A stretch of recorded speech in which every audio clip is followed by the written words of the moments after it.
Hello, everyone, and welcome to another podcast.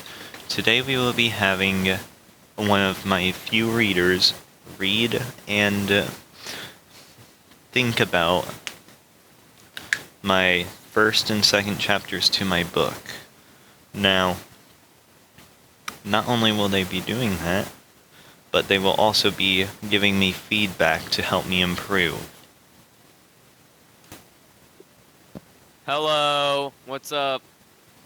Now, Tommy, can you start reading before our Alright, audience I grows got you. bored? Alright.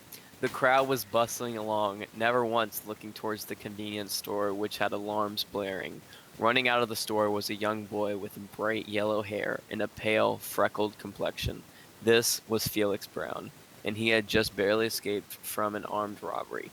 Felix, oh Felix, how are you so lucky? He thought to himself, as he always does, every time something good comes his way. He had just gotten out of school early due to a mysterious gas leak from an unspecified pipe. He had planned on buying some candy to eat on the long walk home, but that would wait for another day. As always, the walk home was an abysmally boring walk with nothing to occupy him. With nothing to occupy him, his mind slowly wandered, and he soon became lost in his own thoughts. This was soon cut short, however, as a large semi-truck rushed past him just as he was about to cross the street. Felix, oh Felix, how are you so lucky? He thought once again, as he had almost lost his life twice to now. He made his way to his house, unlocking his front door with the key under the garden stone. As always, it was silent in his home, silent enough to hear the old pipes in his house. Another day by myself, he thought, seeing how his parents were never home, always working to the bone to support the house. He went to his room to do his homework, and just like that, hours passed. He was so focused on his homework, in fact, that he didn't realize he was hungry until his stomach had gurgled loud enough to echo through the empty house.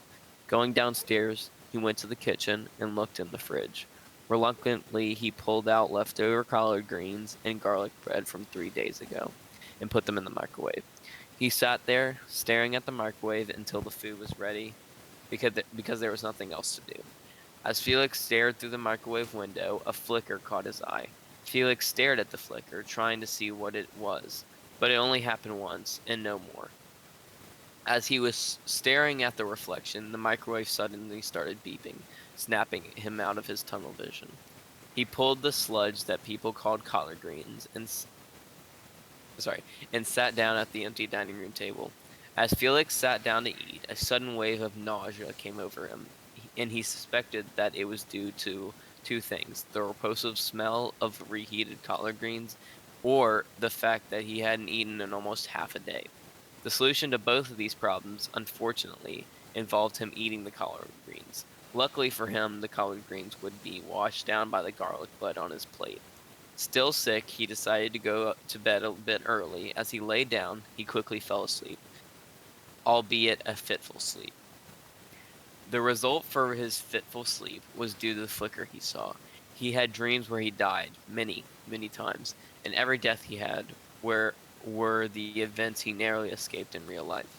As Felix dreamt these horrific nightmares, he slowly came closer and closer to the events that happened that very day. At long last, Felix finally got the day's events. He was shot and brutally beaten to death on his way home. He got hit by a semi truck. Sorry. He got hit by a semi truck. Finally, waking from these horrid events.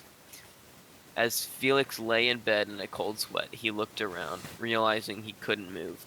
As he looked around his room and laid his eyes upon the darkest corner of his room, the corner by the door. As he looked, he slowly paled. The longer he looked, the more he could make out a humanoid shape. The shape was him, and Felix was scared more than ever in his life. How could he be in the corner of the room when he was in bed?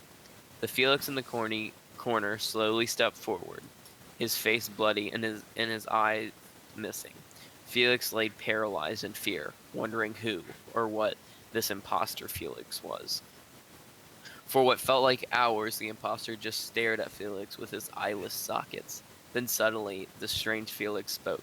He opened his mouth, revealing a gaping black hole, saying, Do not worry, Felix. You are lucky. Yes. But do you really think you survived every near-death experience? Felix swallowed, trying to moisten his dry throat, and replied, Oof, of course. I wouldn't be here otherwise, would I? The impostor looked at him almost sadly and said, Then you have much to learn. He then slowly extended his hand, and he wrapped his slimy, blood-covered fingers around Felix's throat. Felix, still paralyzed, could not resist while he was being choked to death. But just as his vision was fading, Felix regained control of his body. He tried to fight the other Felix off, but his consciousness faded just as he got the imposter off. I'm dying this time, aren't I? Felix thought, and that was the last thing. That was the last that he did before it fading completely. All right, chapter 2. No. You are going to tell me? talk about this with me before Okay. going to chapter 2. All right. So I think this is a very, very interesting concept. I'm kind of intrigued. I want to find out what happens in chapter 2. I pulled this from a few life experiences, a few YouTube experiences, and also a few experiences that my dad had. The first real life experience was the semi-truck. You almost got hit by a semi-truck? Yeah, when I was 4 years old. That's crazy, man. Wow. What were the other ones like? Almost getting shot up in a store. No, that never almost happened to me. Was that just something you saw on YouTube, or that happened? No, that was just something I added. Oh, okay. The other real life experience was seeing a person that looked like me in the corner of my room at night. Oh shoot! Yeah, I'd be terrified if that happened, bro.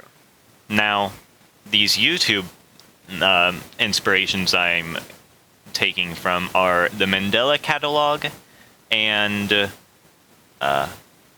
what is it? There's another one, but I don't remember. What is the Mandela Catalog? You don't know what the Mandela Catalog is? I've heard of it, but I don't know what it is.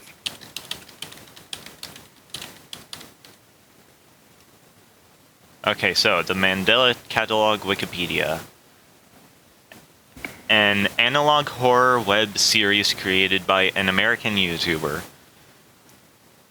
Set in the Mandela County, Wisconsin, where the world is invaded by demonic otherworldly entities called alternates that psychologically torture their victims with the ultimate goal of assuming their identities as doppelgangers. Okay. I can see how that's related to this story. Yeah. And so, do you have an idea for the ending of the story? Yes, I do, but I don't want to spoil it. Now, the other experience that my dad had was sleep paralysis. Oh, yeah. I've heard about sleep paralysis. I never wanted to. And also, why did you say "oof"? Of course, earlier. Was it? Is it "oh" of? No, it's him stuttering. Yeah, like that. Oh shoot! Oh, okay. Of course. There we go. Okay. Sorry, I don't know. I saw the OOF, and I just immediately thought. The brain rot is real. Bro, it's not brain rot, bro. That was from like 2015 or something. 2015. Swifty. 50. All right, buddy. I'm just gonna start reading chapter 2 now, if you're ready. Yeah, I'm ready. Felix woke up, but his surroundings were unfamiliar. He looked around, trying to give himself a sense of location, but it was all to no avail. As Felix walked, he noticed something strange about the environment. It was all gray and distorted. but it started to look familiar. It was his neighborhood, but it was distorted. Buildings were wrong and plants were oddly shaped. It was as if he were inside his own mind, as he truly saw everything. He realized that this probably couldn't be real, but how could that imposter of his be real then? He often saw the world as dull and unexciting on his way home. That's probably why everything was great. But then, why was it distorted? Could it be because the encounter of with the imposter Felix?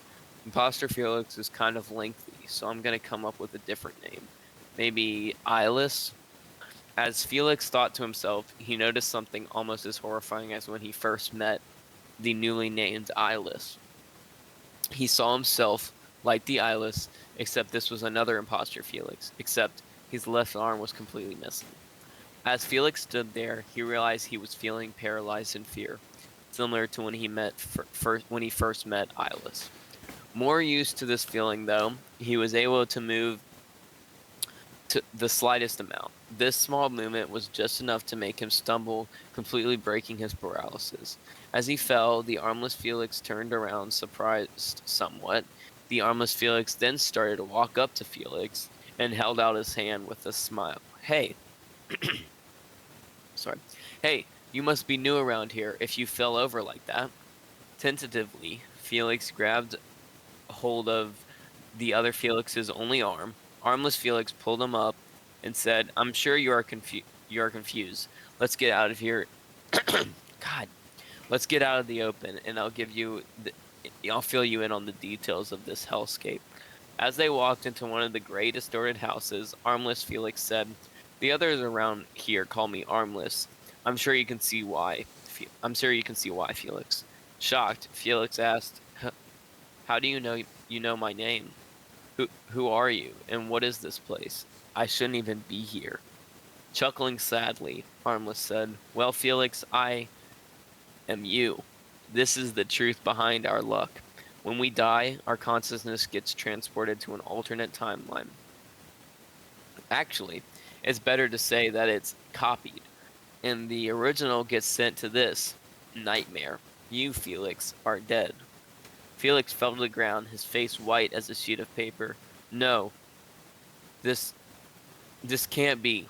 I knocked him off of me. I was still alive." Armless perks up, suddenly serious. He looked at Felix and said, "Who did you knock off? I never saw anyone do anything to you.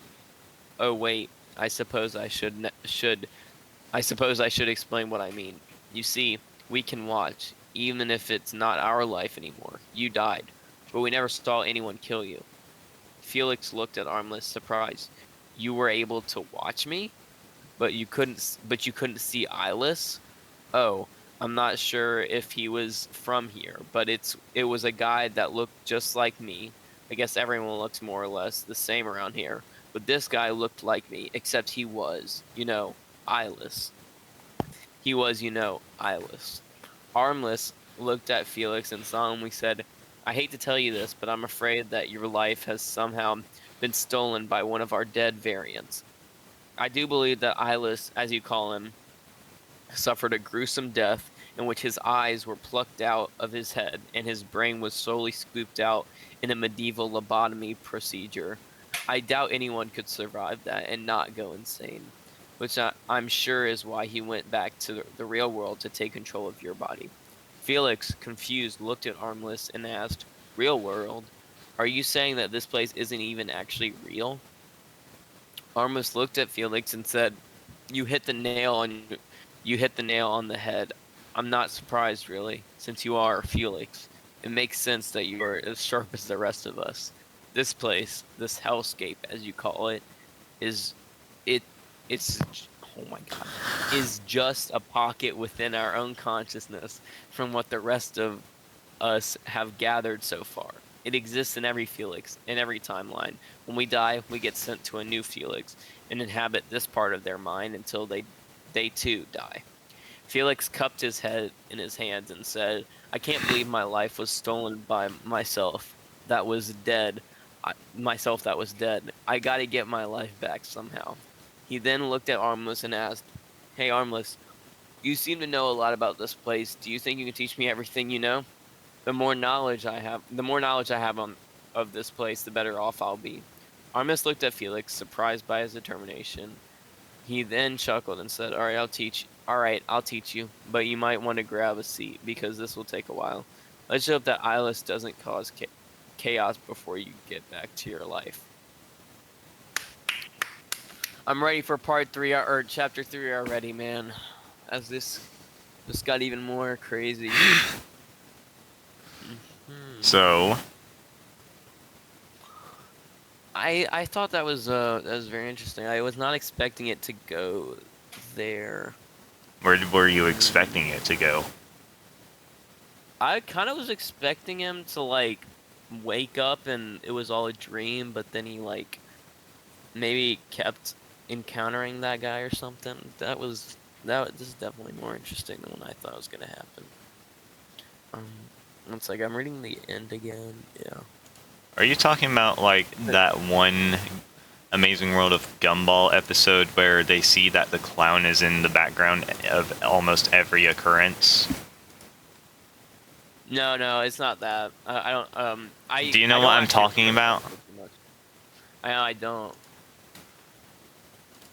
But I can see how that would be like related to what I'm talking about. But no, I just thought like he was gonna wake up and it was just all gonna be a dream or something.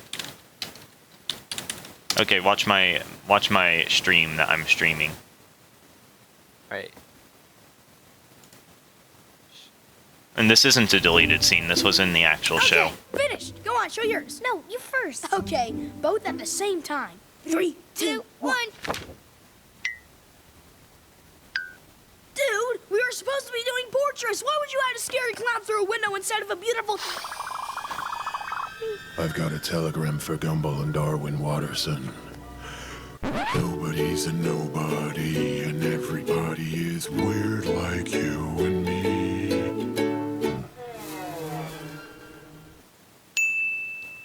Okay, so that was the part that I was talking about.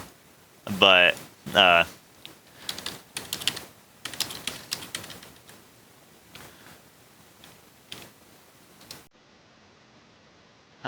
this is...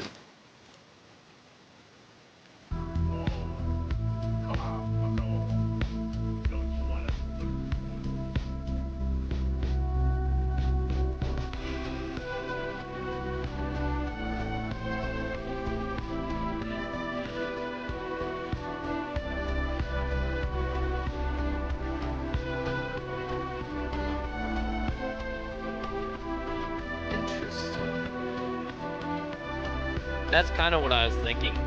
What was gonna happen to Felix? Yeah.